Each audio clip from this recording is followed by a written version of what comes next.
some people, get mad at me because, I could be doing the simplest thing, playing ping pong. And, I'm trying to win. I'd be playing my wife. She doesn't like to play games with me at all, any kind of board game or anything, because I'm like, I'm going to win. I'm not the dad that lets their kid win either. I beat my kids at stuff because I'm like, hey, if I'm going to play something, I'm going to win. Or I'm going to do my best. My wife didn't like it the other night. I threw a ball to my son. He's 3 and hit him in the face. And he said, Dad, you hit me in the face. I said, yeah, you didn't catch it, son. Let's go. Yeah. Hey, get those hands up, right? Yeah. Who will be some of your leaders on your team this year? I know you said you would be heavy seniors, so will it be some of those guys? Yeah, we have heavy senior. Daniel Hammond was 6-0 for us last year on the mound. He'll be back for us. He's got a chance maybe to go to Creighton, is where he's looking right now. Options still in the air for him to do that as well. Justin Randa played shortstop for us. Will play third base and pitch, like I mentioned. Came on late in the mound last year and really threw well. Surprised me. He's got some height, some length to him. He's done well. Max Smith and Carter Jones will be on the mound. Jack Reeves got a chance at second base.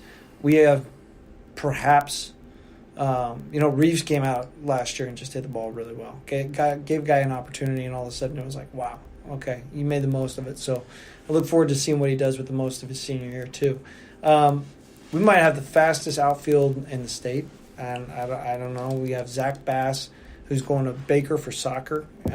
We have Jason Baldwin, who's going to Maple Woods Community College, or Metro Community College, whatever it's called these days, for baseball. And John Weedman, who's a junior out there in the outfield as well. And those guys all 3 played together last year, and they know each other. And I tell you what, you add one more, and a 4x100 would be tough to beat. Yeah. They're a pretty talented bunch out there. Can't ignore tight end, first baseman Noah Steele, 6'5", 285. He's a big kid. He's a big kid. First baseman is 285 pounds? Yeah, big Noah kid, Steele. big power, big power, big bat right there in the lineup. Yeah. So looking forward to that. Colton Brummer behind the plate. Do some leadership there. Going to teach him how to call a game. Step away from that on that side. But yeah, we have a lot of seniors that are coming out, and I really think we'll do well. Robert Moore is going to anchor the defense for us at shortstop. Arkansas commit, like I mentioned, I think he's 13th best player in his class in the nation. Wow! So ranked by Perfect Game, pretty talented young man, switch hitter, has really devoted his time in the off season in the weight room. So looking for some more power to come out of him as well, and. I know last We'll year play well. he kind of came in about mid-year, right? Like about second semester. This year, yeah. And didn't he play basketball as a sophomore? Yeah, a little bit after he came in. So he came and played as a freshman. Last year he played basketball. He asked me, "Can I go out for basketball?" I said, "Well, yeah, of course you can go out. You don't have to ask me. Go out for basketball." He's not good. I think he scored like 8 to 10 points all year. I'm not sure what Hare was thinking keeping him, but he competes. And I mean, my God, I tried to convince him to go out and play cornerback. Yeah. But it's that mentality, that toughness level that he's got that wants to compete in there. And then this past fall, he spent some time doing a couple different missionary trips and taking some classes. He took care of his classwork online, but he came back this spring. He's ready to go. I mean, he's as ready as I've seen. So I remember watching him play basketball, and he was super quick, very athletic kid. Like you said, wasn't really a scorer, but he got a lot of steals on the defensive end just because he was so quick, and he was a kid that was competing for the ball, getting on the floor, and so I mean, I'm excited to watch him play a little baseball this year. He's going to be good, and it's going to be fun. 1 through 9, we're going to be tough. We're going to go out there and challenge every pitcher that we see. That's for sure. We'll have a game plan, and I'll make sure that those guys know exactly what they're up against and what they have to do. But there's a lot of good reasons to be excited about this group, and I have a lot of confidence in their ability. And I think we're going to get it done on a daily basis at practice too. All right, awesome. So, wish you guys the best of luck. You guys start practice on Monday. Yep. Which is the 25th. Snow shovels in hand. We'll be ready to go. Yeah, that'll be crazy. I mean, at least if it does warm up a little bit this weekend and melt some of that snow, I mean, at least it's turf up there, so it won't be a muddy mess. Yeah, for years when I was at Miege and it was grass field, we would tarp it. It would snow. We would shovel it off the tarp onto buckets, haul it off, pull the tarp back and then have infield practice with the snow. It's kind of like Neosho's doing today. Yeah. But no, we don't have that, so luckily we'll be okay. Might be a little sloppy, but we'll be out there and get after it for sure. Yeah. We'll kind of get you out of here on this. The Royals are predicted at 69 wins.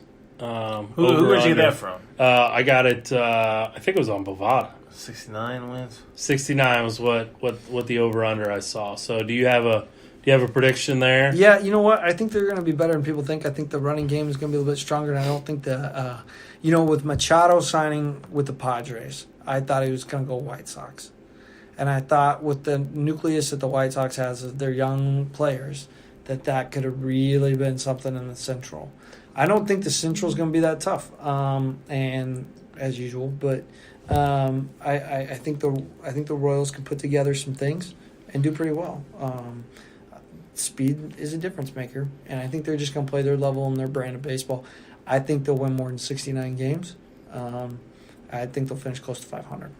Oh, so all right. I'm going to go there. Well, nice. I definitely would take that. I mean, it's a lot more fun when they're winning.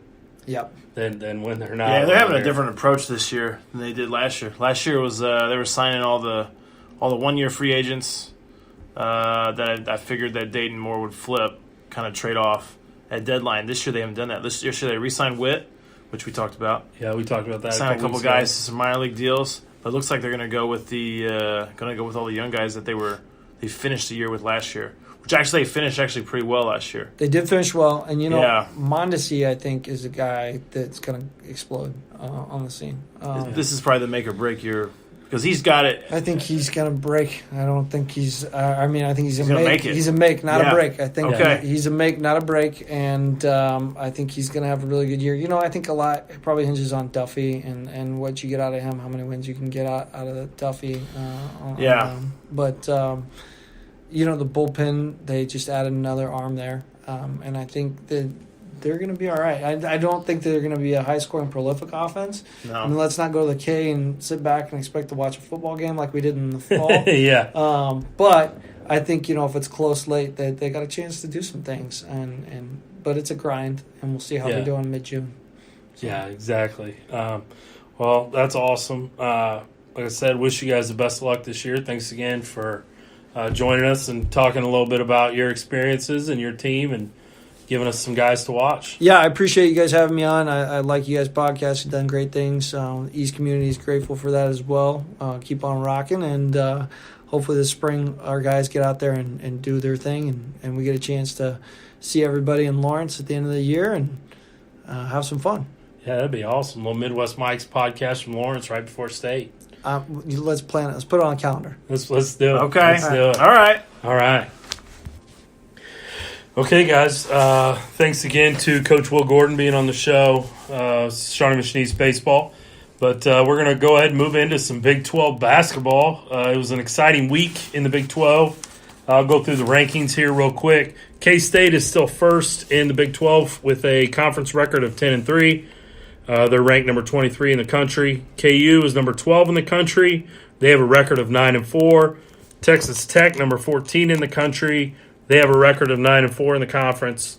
Iowa State is number 19. They're 8-5 in the conference. And Baylor is also 8-5 in the conference to kind of round out that top five. Pretty good group we got in the Big 12 this year. Yeah. I mean, they're talking that 8 teams could get in the tournament from the Big 12. Not surprised at all. Anytime you get a chance to watch a Big 12 game, you sit down and watch it. It's good basketball. It's really good basketball. The conference that is probably slightly better is if you get to watch a Virginia Duke, not Duke North Carolina last night, but Virginia Duke. The ACC stuff's pretty good, right? But man, Big 12 ball, and especially it's coming down to the end.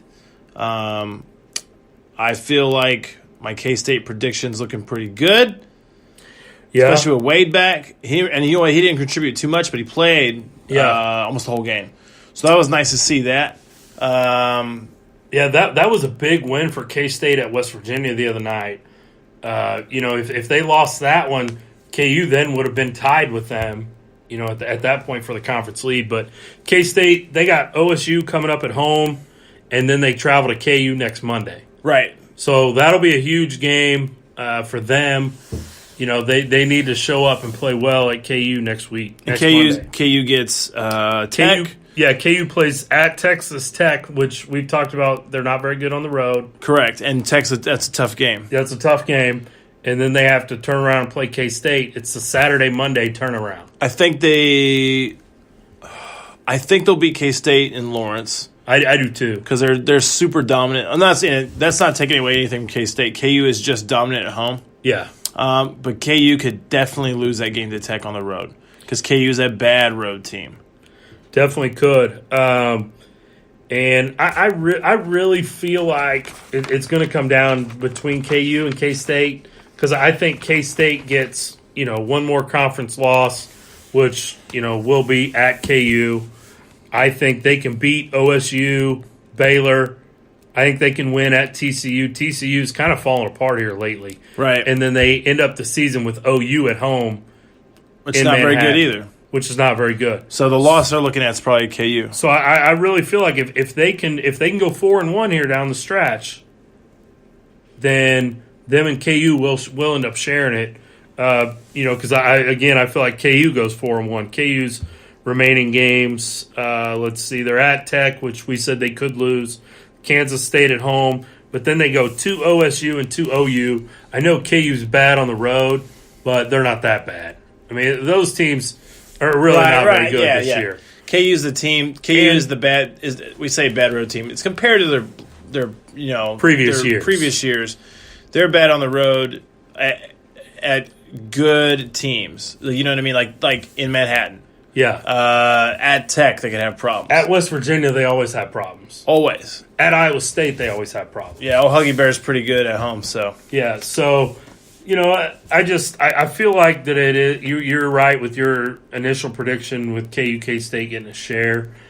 Texas Tech could get back in there. I mean, I'm not saying it's completely out. They're 9-4 in the conference, tied with KU right now. But I just feel like they have KU at home, which they could win that game. Right. OSU at home, they could win that one. At TCU, I'm not sure about. TCU's real up and down. They're down right now. But Texas, they play Texas at home. I feel like Texas is going to come to play, and Texas could steal that game from them. Because then they end their season at Iowa State. And Iowa State's a tough place to play. So, does Tech have a shot? So you're saying there's a chance? Maybe about 5%. 5% chance. So you're saying there's a chance? I'm saying there's a chance. Yeah! Iowa State and Baylor with 5 conference losses already. I don't see that. I'm out on them. So I'm going to stick with my K-State, KU split. Yeah. If that actually can happen, it can happen. It can. It definitely can. KU, K-State they split. both go 4-1 down the stretch. Yeah. Or actually, KU would have to go 5-0 down the stretch. And K-State would go 4-1. And that'd be the split. Yep. Oh. And are you telling me Bill Self couldn't go 5-0? Bill Self's pretty good. He's a pretty good coach. He's a pretty good coach. So, I mean, I really – but I mean, like I said, with Iowa State and Baylor 5 losses, I think they're out of the race. Yeah, I think so too. I think they played a lot better than people thought they would. Yeah, they did. Which is really cool. So, because they're going to make the tournament. Yeah. Yeah, it's going to be Big 12. Like we said before, Big 12 is going to send a ton of guys to the tourney, which is really cool. And I'm excited for some Big 12 basketball this weekend. Yep, me too. So you got KU playing at Texas Tech on Saturday, and then turn around, they play at home against K-State on Monday.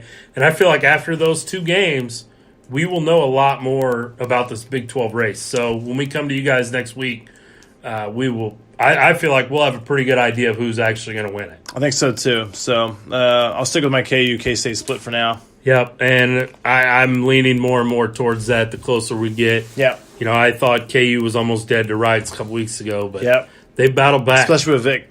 Yeah, with Vic leaving. So we'll go ahead and move on, and we'll go ahead and move on into some AAF action from this weekend. Whoa. My Orlando team that I picked from day one of the AAF, we're 2-0, baby. We won over Atlanta 40-0, and then a comeback win 37-29 over San Antonio this last weekend.